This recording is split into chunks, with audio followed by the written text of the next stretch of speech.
இந்த நியூஸ் நீங்கள் எல்லாரும் பார்த்துருக்கிறதுக்கு வாய்ப்பு இருக்குது. ஒரு 4 நாளைக்கு முன்னாடி நடந்த சம்பவம்.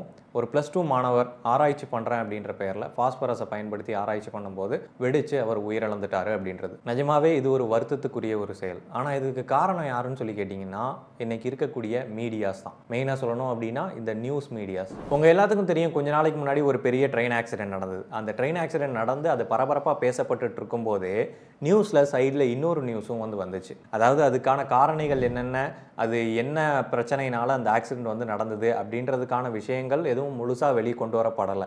ஸோ அப்படி இருக்கிற நிலைமையிலேயே இன்னொரு நியூஸ் பக்கத்தில் வந்துச்சு. என்னன்னு சொல்லி கேட்டிங்கன்னா, ஒரு 8ஆம் வகுப்பு மாணவர் அந்த ட்ரெயின் ஆக்சிடென்ட்டை தடுக்கிறதுக்கான ஒரு கருவியை கண்டுபிடிச்சிருக்காரு அப்படின்னு சொல்லிட்டு நியூஸில் பரபரப்பாக வந்துச்சு. அது அப்படி என்ன டெக்னாலஜின்னு சொல்லி கேட்டிங்கன்னா, அல்ட்ராசானிக் சென்சார்ஸ் இருக்கு இல்லையா, அதை முன்பக்கமாக பொருத்தி ஸோ ஃப்ரண்ட்டில் எதுவும் ஆப்ஜெக்ட் வரும்போது ஆட்டோமேட்டிக்காக ட்ரெயின் ஸ்டாப் ஆகிற மாதிரி. இதில் அந்த பையன் ஒரு ப்ராஜெக்ட் பண்ணியிருக்காரு அல்ட்ராசானிக் சென்சார்ஸ் வச்சு. அதை நான் பாராட்டுறேன். அது பாராட்டப்பட வேண்டிய விஷயம். செய்முறையில் ஒரு விஷயங்கள் பண்ணும்போது அதெல்லாமே பாராட்டப்பட வேண்டிய விஷயம் தான், ஒரு பிரச்சனையும் கிடையாது. ஆனால் அது இந்த நியூஸ் சேனல் கரெக்டாக இந்த டைமிங்கில் ஹைலைட் பண்ணுறாங்க பார்த்தீங்களா. அதாவது ஒரு ஆக்சிடென்ட் நடந்திருக்கும் போது இதை தடுக்கிறதுக்கு இவர் ஒரு சொல்யூஷனை கொடுத்துட்டாரு அப்படின்ற மாதிரி போர்ட்ரே பண்ணுறாங்க இல்லையா. அது மட்டும் இல்லாமல் அது ஒரு பெரிய கண்டுபிடிப்புன்னு சொல்கிறாங்க இல்லையா. அது ஆக்சுவலாக முன்னாடியே இருக்கக்கூடிய விஷயம்தான். நான் 10th 12th படிக்கும் போதே சயின்ஸ் எக்ஸிபிஷனில் ஹைலைட்டடாக இருக்கக்கூடிய ஒரு விஷயம், இந்த ட்ரெயினில் பிரச்சனை வரும்போது ஸ்டாப் ஆகிறது, அந்த மாதிரி ப்ராஜெக்ட்ஸ் தான் அதிகமாக இருக்கும். காரணம் என்னென்னா, அது பார்க்குறதுக்கு இன்ட்ரெஸ்டிங்காக இருக்கும். ட்ராக்கில் ட்ரெயின் ஓடுறது, அது ஸ்டாப் ஆகிறது, அதெல்லாம் பார்க்குறதுக்கு இன்ட்ரெஸ்டிங்கான விஷயமா இருக்கும். அப்படின்றப்போ எல்லா சயின்ஸ் எக்ஸிபிஷன்லையும் இந்த ட்ரெயினை ஸ்டாப் ஆகக்கூடிய இந்த ப்ராஜெக்ட் இருக்கும். ஆனால் இதை ஒரு பெரிய புது கண்டுபிடிப்பு அப்படின்னு சொல்லி இந்த நியூஸ் சேனல்ஸ் உருட்டி விட்டாங்க பாருங்க. சரி, அது மட்டும் தானான்னு சொல்லி கேட்டிங்கன்னா கிடையாது. திடீர்னு இடையில தண்ணீரில் ஓடும் இன்ஜினை கண்டுபிடித்த 12ஆம் வகுப்பு மாணவன், 10ஆம் வகுப்பு மாணவன், இல்லை 4ஆம் வகுப்பு மாணவன், இல்லை பிறந்திருக்கக்கூடிய குழந்தை, அது அப்போ தான் பிறந்திருக்கும், அந்த பிள்ளை கண்டுபிடிச்சதுன்னு கூட இவங்க நியூஸ் போடுவாங்க. ஸோ இந்த மாதிரி நியூஸ் சேனல்ஸ் எக்கச்சக்கமாக கண்டுபிடிப்பு அப்படின்னு சொல்லி நிறைய விஷயங்களை ப்ரொமோட் பண்ணுறாங்க. ஆனால் அது எதுவுமே கண்டுபிடிப்பு கிடையாது. ஆக்சுவலாக அதெல்லாம் அவங்க பண்ணி பார்க்கக்கூடிய ஒரு ப்ராஜெக்ட், ஒரு செய்முறை, அவ்வளோதான். ஆக்சுவலாக நம்ம காலேஜ் முடிச்சுட்டு ஒரு ப்ராஜெக்ட் பண்ணுறோம் அப்படின்னா அது உடனே கண்டுபிடிப்பு ஆயிருமா? கண்டிப்பாக ஆகாது. ஸோ அதை நம்ம ஒரு செய்முறையில் பண்ணி பார்க்குறோம். அது நமக்கு அடுத்தடுத்த லெவலுக்கு எடுத்துகிட்டு போகிறதுக்கு ஹெல்ப் பண்ணும். சரிப்பா, அந்த மாதிரி ஒரு மாணவன் ஒரு ப்ராஜெக்ட் பண்ணுறான்னு சொல்லி வச்சுப்போம். அவனோட ப்ராஜெக்டை ஹைலைட் பண்ணி பெருமைப்படுத்தி நம்ம பேசும்போது அவனோட திறமையை வெளிக்கொண்டு வர்றதான இது முயற்சி பண்ணோம் அப்படின்னு சொல்லி சொன்னீங்கன்னா கண்டிப்பாக அப்படி கிடையாது. இப்போ ஒரு 8ஆம் வகுப்பு படிக்கக்கூடிய ஒரு மாணவன் இந்த மாதிரி ஒரு அல்ட்ராசானிக் சென்சார்ஸை வச்சு நான் ட்ரெயினை நிறுத்துறதுக்கான ஒரு டெக்னாலஜியை கொண்டு வந்துட்டேன் அப்படின்னு சொல்கிறான்னா, அதை நீங்கள் புது கண்டுபிடிப்பு அப்படின்னு சொல்லி பெருமைப்படுத்தி பேசும்போது அது கமெண்ட்டில் பல பேர் அதை பாராட்டுவாங்க. அப்படி பாராட்டும் போது அவனோட மைண்ட் செட் என்ன ஆயிரும் அப்படின்னா, இதுதான் நம்மளோட எதிர்காலம் அப்படின்னு சொல்லி அவன் முடிவெடுத்துருவான். ஆனால் உண்மை என்னவாக இருக்கும் அப்படின்னா, அந்த ப்ராஜெக்ட் ஆல்ரெடி நிறைய இடங்களில் சக்ஸஸ்ஃபுல்லாக ரன் ஆகிட்டு இருக்கும். இல்லை அதை பல பேர் முயற்சி பண்ணி ஃபெயிலியரான ஒரு ஸ்டேஜில் இருக்கும். அப்போ அன்னைக்கு இருக்கக்கூடிய கரண்ட் டேட்டா என்ன, கரண்ட் சுச்சுவேஷன் என்ன அப்படின்றது தெரியாமலேயே அவன் திரும்ப அந்த அதே ஒரு ப்ராஜெக்டில் முட்டிக்கிட்டு கிடப்பான். ஆனால் அதோட ரிசல்ட் ஆல்ரெடி அவுட்புட்டில் இருக்கும். இப்போ உதாரணமாக தண்ணியில் ஓடக்கூடிய இன்ஜின்லாம் சொல்கிறாங்க இல்லையா, அது ஆல்ரெடி ஹைட்ரஜன் காராக இருக்குது.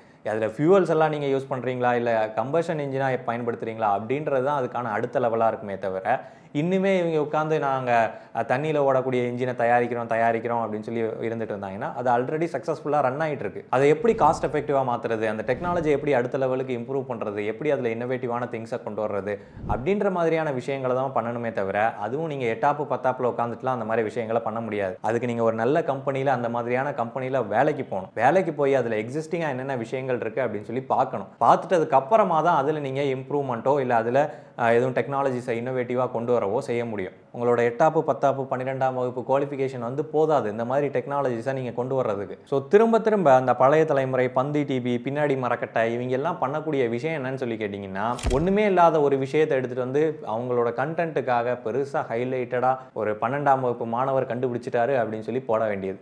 அதுக்கு கீழே கமெண்ட்லாம் பார்த்தீங்கன்னா, ஆஹா தமிழர் கண்டுபிடிப்பு, ஆகா மாணவனுக்கு வாழ்த்துக்கள், மென்மேலும் வளர வாழ்த்துக்கள், அவன் ஜஸ்ட் ப்ராஜெக்ட் தான் பண்ணியிருக்கான், அவன் இன்னும் தாண்ட வேண்டிய ஸ்டேஜ் நிறைய இருக்குது, அதெல்லாம் முடிச்சுட்டு ஒரு கம்பெனியில் நல்லா அவன் பிளேஸ் ஆகிட்டு அதோட ஃபண்டமெண்டல் ஒரு இண்டஸ்ட்ரிக்கான ஒரு எக்ஸ்பீரியன்ஸை எடுத்துட்டு அதுக்கப்புறமா வெளியில் வந்தோ இல்லை அந்த கம்பெனிக்குள்ளேயோ ஒரு இன்னோவேட்டிவான ஒரு ப்ராடக்டையோ இல்லை இன்னோவேட்டிவான ஒரு டெக்னாலஜியோ கொடுக்கும்போது தான் அவன் உண்மையான கண்டுபிடிப்பாளராக மாற முடியும். சரி, அப்போ எதுதான் உண்மையான கண்டுபிடிப்பு அப்படின்னு சொல்லி கேட்டிங்கன்னா, அதுக்கு ஒரு நல்ல உதாரணம் சொல்கிறேன். என் கையில் இருக்கக்கூடிய லேப்டாப் இருக்கு இல்லையா, இந்த லேப்டாப் எப்படி என்னோட கைக்கு வந்துச்சு? சிம்பிளாக நம்ம வந்து எல்லா விஷயங்களையும் ஆக்சஸ் பண்ணுறோம், எல்லா விதமான விஷயங்களையும் இதில் பார்க்குறோம், பல விதமான வேலைகளை செய்ய முடியுது. ஸோ இவ்வளோ விஷயங்கள் இருக்கக்கூடிய இந்த லேப்டாப் என்னோட கைக்கு ஒரே ஒருத்தரோட கண்டுபிடிப்பால் வந்துச்சா அப்படின்னு சொல்லி கேட்டிங்கன்னா கிடையாது. பலாயிரக்கணக்கானவர்களோட கண்டுபிடிப்பு வந்து இதில் அடங்கியிருக்கு. உதாரணமாக நம்ம அந்த லேப்டாப்பில் பயன்படுத்தக்கூடிய எலக்ட்ரிசிட்டி, நம்ம பேட்டரியிலேருந்து எலக்ட்ரிசிட்டி மூலமாக லேப்டாப்பை பயன்படுத்துகிறோம் இல்லையா, அந்த எலக்ட்ரிசிட்டி நம்ம வரைக்கும் எப்படி அடைஞ்சுது? பெஞ்சமின் ஃப்ராங்க்லின் அப்படின்றவர் மின்னல் வெட்டுறது வந்து எலக்ட்ரிசிட்டி தான் அப்படின்றத நிரூபித்தார். அதுக்கு அடுத்தபடியாக அலெசாண்ட்ரோ வோல்டா அப்படின்றவர் ஒரு சின்ன மாடல் பேட்டரியை உருவாக்கினார். மைக்கேல் ஃபாரடே வந்து எலக்ட்ரிக்கல் ஜென்ரேட்டரை உருவாக்கினார். அந்த ஜென்ரேட்டரை பயன்படுத்தி பல்பை எரிய வைக்க முடியும் அப்படின்றத எடிசன் கொண்டு வந்தார். அந்த பல்பை எரிய வைக்கிறதுலையும் அல்டர்னேட்டிங் கரண்ட்டை பயன்படுத்தி நம்மளால் நிறைய இடத்துக்கு இந்த எலக்ட்ரிசிட்டியை டிஸ்ட்ரிபியூட் பண்ண முடியும் அப்படின்றத நிக்கோலா டெஸ்லா கண்டுபிடிச்சார். அதுக்கப்புறமா மோட்டார் கண்டுபிடிக்கப்பட்டது, டிரான்சிஸ்டர் கண்டுபிடிக்கப்பட்டது, ரெசிஸ்டர், கெப்பாசிட்டர். ஸோ இந்த டிரான்சிஸ்டர்ஸை வச்சு எப்படி வந்து ஒரு டேட்டாவை ஸ்டோர் பண்ணணும் அப்படின்றத கண்டுபிடிச்சாங்க. ஹார்ட் டிஸ்கை கண்டுபிடிச்சாங்க, எஸ்எஸ்டியை கண்டுபிடிச்சாங்க, கிராஃபிக்ஸ் கார்டை கண்டுபிடிச்சாங்க, ஸ்பீக்கர்ஸை கண்டுபிடிச்சாங்க, ஹெட்ஃபோன்ஸை கண்டுபிடிச்சாங்க, எல்சிடி, எல்இடி மானிட்டர்ஸ் வந்துச்சு, ஓஎல்இடி வந்துச்சு. இந்த கீபோர்டுக்கு மேலே வரக்கூடிய இந்த சிலிக்கான் கவர் கொண்டு ஒவ்வொருத்தரும் கண்டுபிடிச்சு தான் எடுத்துகிட்டு வந்திருக்காங்க. ஸோ இவ்வளவு கண்டுபிடிப்புகளில் இதில் ஒரு சிலரோட பெயர்கள் மட்டும்தான் நமக்கு தெரியும் இல்லையா. இதை கண்டுபிடிச்ச எல்லாரோட பெயர்களும் நம்ம ஞாபகம் வச்சுக்கணும்னோ இல்லை அவங்களோட பேரை நம்ம நெஞ்சில் பச்சை குத்தி வரிசையாக வச்சுக்கணும்னோ அவசியம் கிடையாது இல்லையா.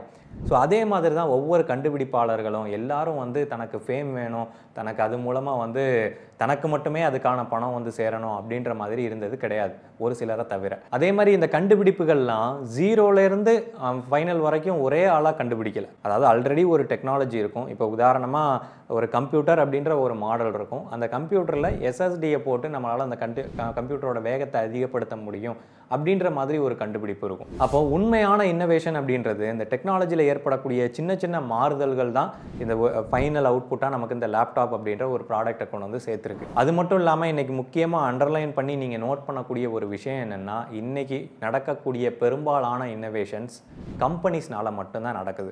அதுக்கு காரணம் என்னென்னா, அவங்கள்ட்ட போதுமான இன்ஃப்ராஸ்ட்ரக்சர் இருக்குது. அப்போ ஸ்டூடெண்ட்ஸ்க்கு நான் கேட்டுக்க விரும்புகிறது, நீங்கள் பண்ண வேண்டியது ஸ்கூல் படிக்கும்போதோ காலேஜ் படிக்கும்போதோ ஏற்கனவே இருக்கிற ஒரு செட்டப்பை வந்து அப்படியே வந்து நீங்கள் ப்ராஜெக்டாக பண்ணுங்கள். அது வந்து தவறு கிடையாது. அதுக்கான ப்ராப்பரான எக்யூப்மெண்ட்ஸு, பாதுகாப்பு வழிமுறைகளோட ப்ராஜெக்ட் பண்ணுறது தவறு கிடையாது. ஆனால் கண்டுபிடிப்பு பண்ணுறேன் அப்படின்னு சொல்லிட்டு ரீக்ரியேட் பண்ணுறீங்க இல்லையா. இப்போ உதாரணமாக ஹெலிகாப்டர், ஹைதராபாத்தில் கூட ஹெலிகாப்டரை கிரியேட் பண்ணுறேன்னு ஒரு பையன் இறந்து போனார். அதேமாதிரி இங்கே நம்ம ஊரில் கூட ஆட்டோ இன்ஜினை வச்சு ஹெலிகாப்டர் பண்ணுறேன் அப்படின்னு சொல்லி பண்ணிட்டு இருந்தாங்க.